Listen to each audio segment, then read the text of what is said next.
This is the final video looking at the correlation and regression between hours studied and quiz score. So you can see over here we've done the correlation. It was significant, we rejected. Here's the formula for our regression line. And the last thing that we're going to do here is something called effect size.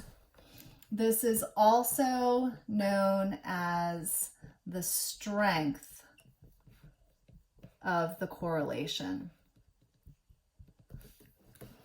All right. The formula for effect size is really easy. Effect size for a correlation is simply R squared. So if we go back over here, way back a few videos ago, we calculated our correlation or our R, and it was 0.9. So for this problem, R squared is 0.9 squared, which is 0.81. All right, so our effect size for this particular problem is 0.81. Now, what does that mean?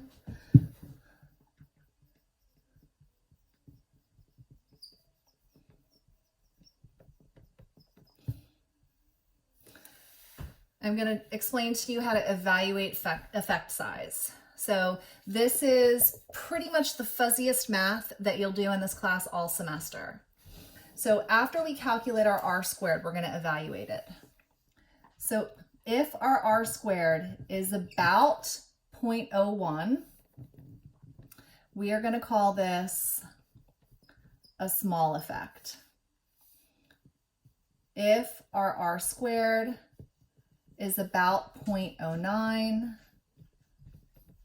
we're going to call this a medium effect. And if our R squared is about or greater than 0.25, we're going to call this a large effect. And when I say it's fuzzy math, it's because I've got these about signs in here. All right, so if you've got something that's greater than 0.25, that's a no-brainer. That's clearly a large effect. But anything in between here, it's sort of up to you how you're going to interpret that.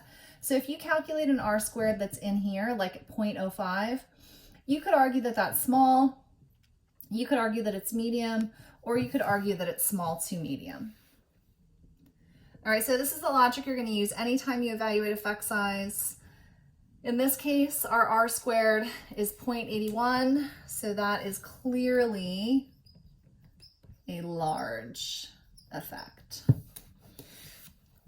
All right, and that is it for correlation, regression, and effect size.